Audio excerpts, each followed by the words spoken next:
Penertiban pedagang yang berjualan di badan jalan di kawasan Khatib Sulaiman, Kecamatan Padang Utara, Kota Padang, Sumatera Barat oleh petugas Satpol PP Kota Padang berlangsung ricuh. Sejumlah petugas Satpol PP melakukan penertiban terhadap bangunan liar dan pedagang yang menggelar dagangan di atas badan jalan atau fasilitas umum. Penertiban berlangsung ricuh saat salah satu pedagang mengamuk dan melakukan perlawanan karena tidak terima barang dagangannya disita oleh petugas dan lapaknya digusur. Selain mengamuk dan memaki petugas, pedagang pun mengejar mobil patroli Satpol PP yang hendak membawa barang dagangannya. Satu PKL sudah tertib dan tidak melakukan barang dagangan dan tidak menggelar dagangnya kembali. Akan tapi satu PKL lagi yang berada di atas trotoar malah membuat tempat yang lebih indah lagi untuk menggelar dagangannya. Oleh sebab itu kita tetap mengamankan dan kita tetap melakukan pengambilan barang dagangan. Sebelumnya petugas Satpol PP sudah memberikan surat peringatan dan melakukan penertiban di lokasi yang sama namun tidak diindahkan oleh pedagang, sehingga petugas terpaksa menyita barang dagangan mereka. Dari Padang, Sumatera Barat, Budi Sunandar, iNews melaporkan. Pemirsa, massa yang tergabung dalam gerakan militansi Pejuang Indonesia berunjuk rasa di depan sebuah perusahaan otomotif di Bekasi, Jawa Barat. Mereka menuntut agar perusahaan memberikan kompensasi kepada warga akibat dugaan kerusakan lingkungan yang ditimbulkan perusahaan tersebut.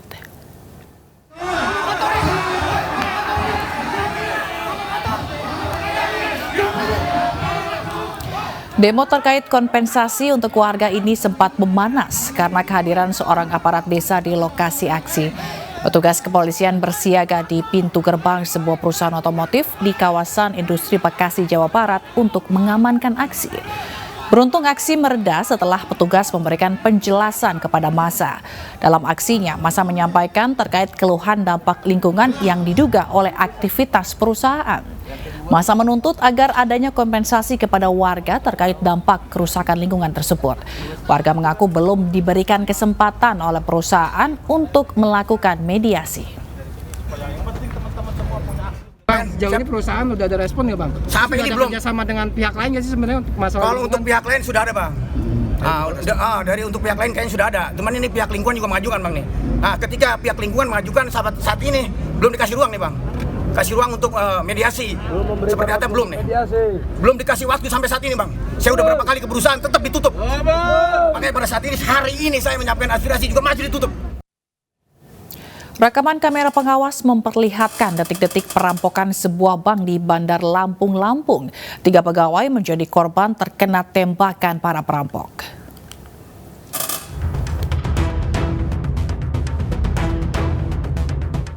Inilah detik-detik saat perampok bersenjata api melancarkan aksinya di sebuah bank di Jalan Laksamana Malahayati, Bumi Waras, Bandar Lampung pagi tadi. Sejumlah pegawai berhamburan menyelamatkan diri saat perampok menodongkan senjata apinya. Pelaku pun mengejar dan menembakkan pelurunya ke para korban. 2 orang petugas security yang berupaya menangkap pelaku dan karyawan bank yang mempertahankan tasnya akhirnya terkena tembakan senjata pelaku yang sempat hendak berupaya kabur. Namun, upaya pelarian pelaku digagalkan karyawan bank lainnya yang berhasil menghadang dan membekap serta merebut senjata api dari tangan pelaku. Akibat peristiwa ini, 3 karyawan Bank Arta Kedaton Makmur dan Bank Mayora dievakuasi lantaran terkena tembakan. 2 korban dilarikan ke rumah sakit, sementara 1 korban security Bank Mayora berhasil selamat. Saat ini pelaku sudah ditahan di Polres Bandar Lampung dan diperiksa intensif terkait motif dan jaringannya. Dari Bandar Lampung, Lampung, Tim Liputan iNews melaporkan.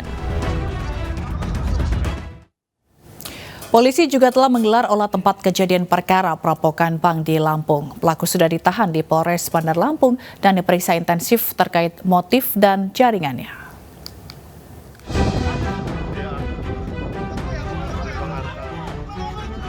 Satu bank di Jalan Laksamana Malahayati, Bumi Waras, Bandar Lampung pagi tadi dirampok kawanan bersenjata api.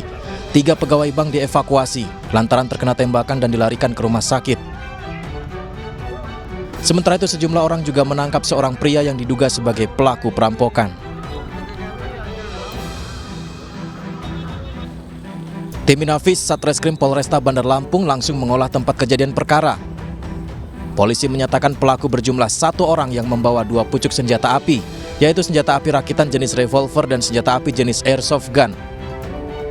3 karyawan Bank Arta Kedaton Makmur dan Bank Mayora yang berdampingan gedung menjadi korban penembakan pelaku perampokan. 2 korban dilarikan ke rumah sakit, sementara 1 korban security Bank Mayora berhasil selamat. Awalnya pelaku mengincar nasabah yang dikawal Satpam Bank saat akan mencairkan uang di meja teller. Keluar, udah sampai mendekati Bank Arta itu, tahu-tahu dari belakang itu ada tembakan. Secara refleks, saya pertama kena ini, belakang punggung saya ini. Nah, saya otomatis refleks ke kanan kan. Nah, yang kedua kena ini. Oh ya. Nah, setelah ini saya udah pikir saya tuh ada yang nggak beres nih kan. Saya koordinasi sama Satpam Bank AKM itu saya pakai apa? Syarat itu dulu. Karena posisinya udah di depan Bank AKM. Penembakan terhadap karyawan, 1 karyawan dan 1 security Bank Arta Kedaton. Nah, pelaku berusaha mengambil sejumlah uang, tapi tidak terjadi walaupun dia sudah membawa tas, tapi dapat dilakukan penangkapan oleh karyawan-karyawan yang ada di bank tersebut. Saat ini pelaku sudah ditahan di Polres Bandar Lampung dan diperiksa intensif terkait motif dan jaringannya. Kejaksaan Tinggi DKI Jakarta menyiapkan tim jaksa spesialis anak khusus menangani perkara pelaku AG di kasus penganiayaan terhadap David Ozora. AG mendapat jaksa spesialis anak karena tergolong masih di bawah umur.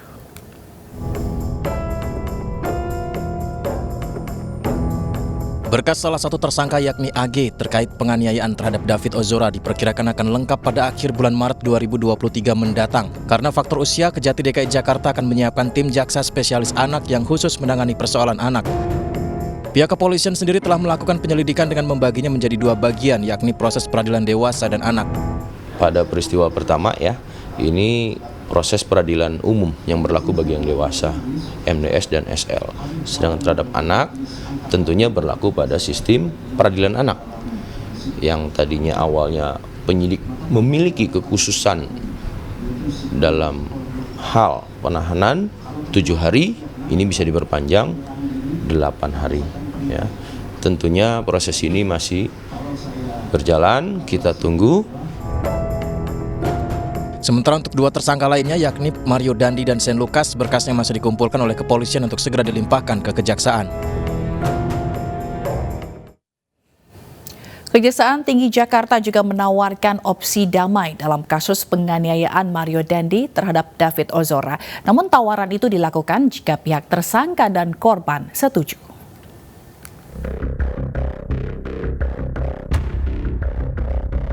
Setelah melakukan rekonstruksi, polisi telah melimpahkan berkas kasus penganiayaan yang dilakukan Mario Dandi Satrio terhadap David Ozora ke kejaksaan. Kejaksaan Tinggi DKI Jakarta pun menawarkan jalur damai atau restoratif justice untuk menyelesaikan kasus penganiayaan yang dilakukan Mario tersebut. Namun menurut Kepala Kejaksaan Tinggi DKI Jakarta, Reda Mantovani, tawaran damai bakal diberikan jika kedua belah pihak dari tersangka dan korban sepakat. Dalam kasus penganiayaan dengan korban David, polisi menetapkan 3 tersangka yakni Mario Dandi, Sen, dan seorang wanita berinisial AG. Tim Liputan iNews melaporkan. Polisi tangkap seorang pria yang diduga pelaku mutilasi yang jasadnya ditemukan di Bogor, Jawa Barat. Selengkapnya usai jeda.